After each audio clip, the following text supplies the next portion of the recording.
Welcome, Gemini, to your November 2020 Thankfulness reading. I'm Gene Meyer from Inspiring Clarity. Thankfulness is an open heart message of gratitude.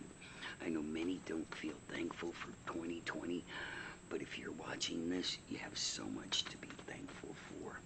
Today we're going to get a reading from my most reliable Morgan Career deck, my specially created Rider-Waite Love deck, from a new Cosmic Tarot deck, and from the Power of Love deck. So let's get our reading started. I hope you all are doing well. And here is your card. Wow, how beautiful. Gratitude. You fully appreciate the invaluable lessons that life lovingly presents to you. Gratitude. We were talking about thankfulness. Perfect card for you. So let's start with my Morgan Career deck and let's find out what's happening for you this month. Gemini, many of you know I'm a Gemini as well. And your first cup, or your first card, is the Four of Cups. An offer is coming. You're standing here and somebody in your future wants to offer you something. Beautiful card, great meaning, and a perfect card to start this reading. And your next card is the Knight of Swords. The Knight of Swords is a messenger. You know, he's strong, he's there, he's got his sword, he's not trying to intimidate or move you, he's there to protect you. So you may have a message coming. You know, and that message could come in any form. You could overhear someone talking. You know, many times when Spirit speaks to us, it's hard for us to understand. We hear messages from overhearing things. We see something that gives us that movement. And here we have the Two of Cups. A couple lovingly facing each other and embracing all that they are. So I love this for you. So much to be thankful for, because this card says you fully appreciate the invaluable lessons that life lovingly presents to you. So you have love. You are in a current loving situation with a new opportunity coming forward for you. And I love that, Gemini. Okay, and your next card is the Seven of Swords. And the Seven of Swords reminds us that we're some total product of all of our experiences. You may feel like you're carrying those burdens from the past, but you're not. They're not coming into your future. I see two swords firmly planted. And so you have that relationship.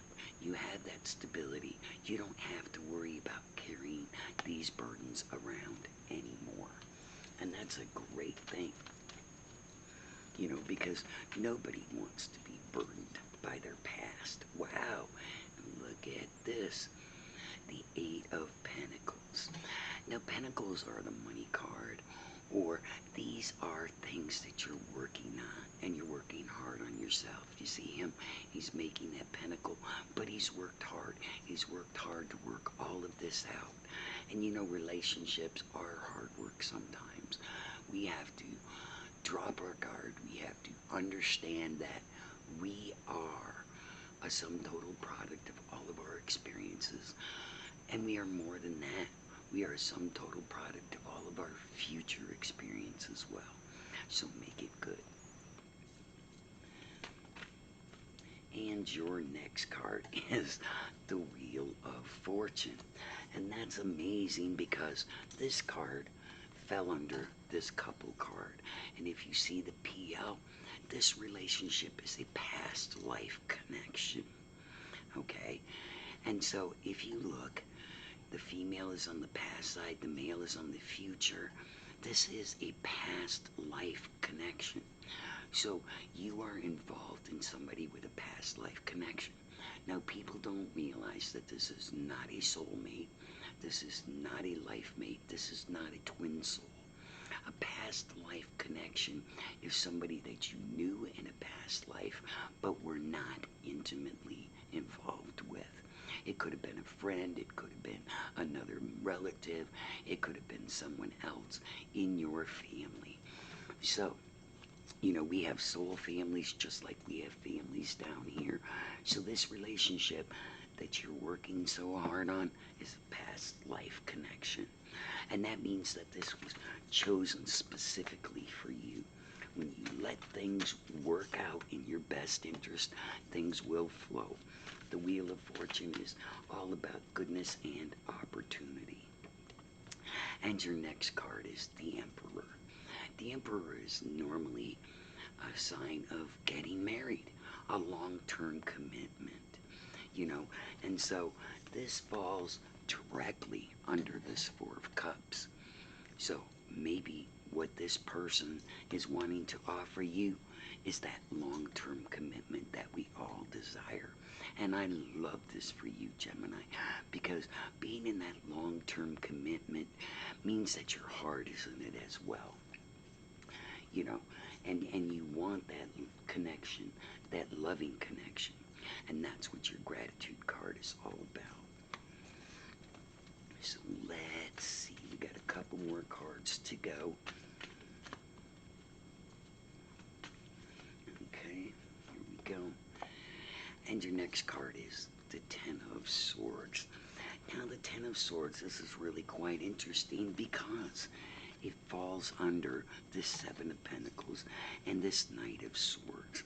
So perhaps this Knight of Swords was the person who was causing you all this pain, because this says that we feel like we were attacked, like we were persecuted, and maybe it was more orally than it was physically.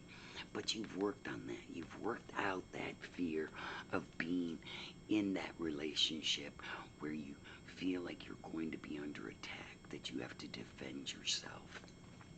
So I love that for you.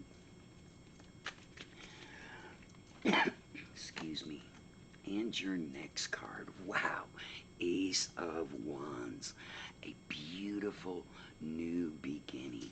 And this falls right under that Wheel of Fortune and right under that couple's card. So you have this new beginning coming. Remember, they want to offer you something. And this connection is a connection that is meant to be. You're connected for a reason. So I'm loving this Ace of Wands. I'm loving this fresh start. And it's so different from this Ten of Swords. This is beauty. This is what you want to be in life. So I'm loving this for you, Gemini. I'm thankful you're here. If this resonates with you, please like, subscribe, and share. Love to all.